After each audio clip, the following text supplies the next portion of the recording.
ብልጽግናን ለሁለት የከፈለው የመዲናይቱ አዲስ አበባ ጉዳይ እጅግ አጨቃጫቂና አከራካሪ ሆኗል።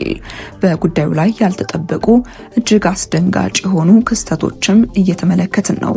መረጃውን በስፋት የምናስደምጣችሁ ይሆናል።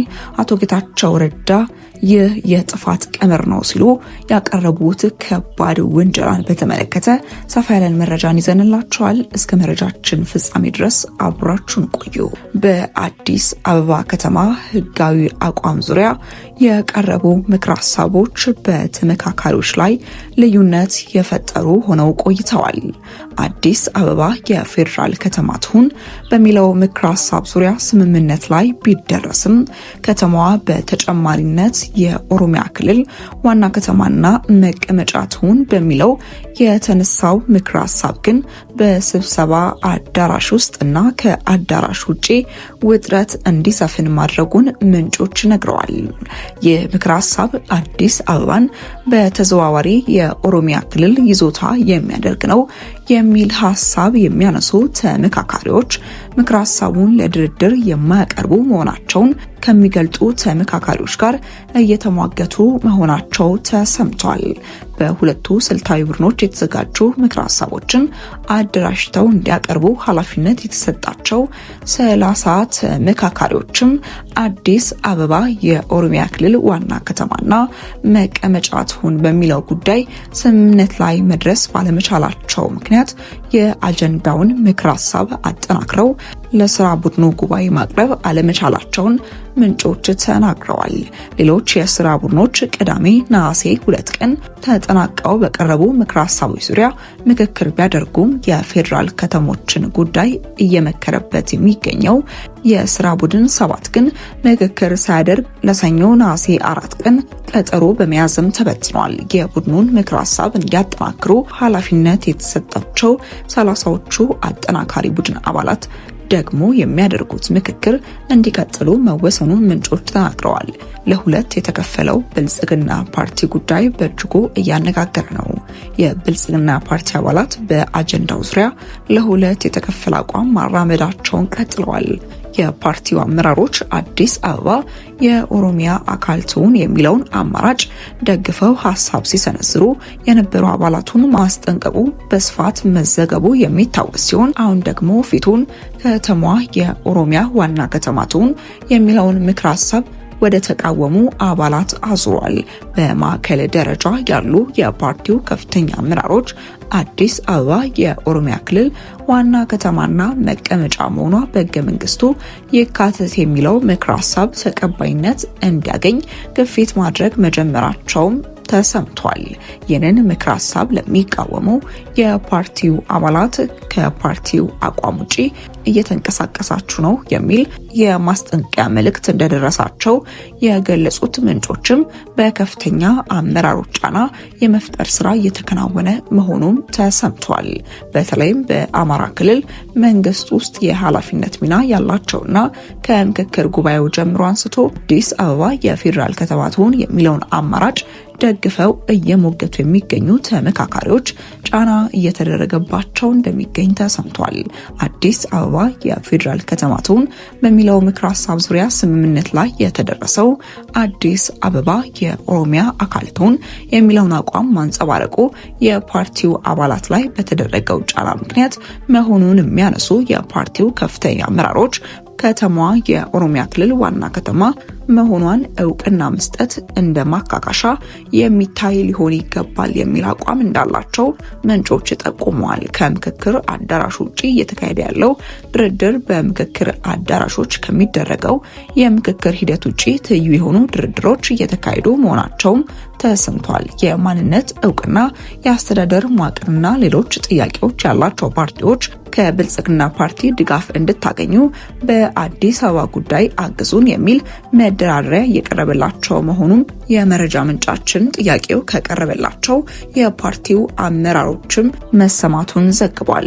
የተለያዩ ክልሎችን ወክለው በምክክሩ ላይ የተሳተፉ የሚገኙ የብልጽግና ፓርቲ አባላትም መደራደሪያ ቀርቦላቸው አዲስ አበባ የኦሮሚያ ክልል ዋና ከተማ ትሁን የሚለውን ምክር ሀሳብ እንዲደግፉ ግፊት እየተደረገባቸው መሆኑን ምንጮች ተናግረዋል። በዚህም ጉዳይ ዙሪያ የተለሳለሰ አቋም እያራመዱ የሚገኙ ተመካካሪዎች መኖራቸውም ታውቋል። ግፊት የሚያደርጉ ኮሚሽነሮች ሀገራዊ ምክክር ኮሚሽን የምክክር ሂደቱን በአግባቡ መምራት አልቻለም የሚሉ ድምጾች መበራከታቸው የጠቆሙ ምንጮችም በአዲስ አበባ ጉዳይም ሙያዊ አስተያየት እንዲሰጡ የተመደቡ የምሁራን ፓናል አባላት እናም አወያዮች በብልጽግና ፓርቲ በኩል እንዳቋም የተያዙ ሀሳቦችን በተመካካሪዎች ላይ ለመጫን ሞክረዋል የሚል ቅሬታ መቅረቡም ተነግሯል።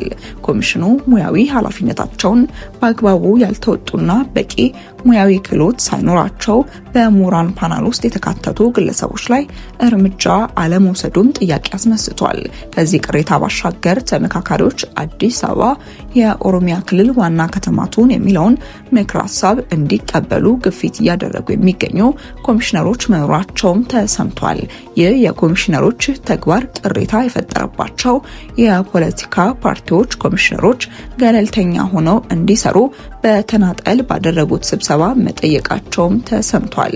በምክክሩ እንደ አማራጭ የቀረቡ ምክር ሀሳቦች በድምጽ ብልጫ ውሳኔ ቢያገኙ እንኳን ዘላቂ መፍትሄ መሆን የሚችሉ አይደሉም የሚሉ አስተያየቶችን መበራከታቸው የተገለጸ ሲሆን የአዲስ አበባ ጉዳይ ሁለቱን የሀሳብ ቡድኖች የሚያስማማ ወርቃማ አማካይ ማጣቱን ተጠቁሟል። አዲስ አበባ የፌዴራል ከተማ ብቻ ትሁን የሚለው ምክር ሀሳብ በምክክሩ የሚንጸባረቅ ከሆነ በኦሮሚያ ክልል ተቃውሞ ሊያስነሳ ይችላል የሚል ስጋት መኖሩም ተሰምቷል።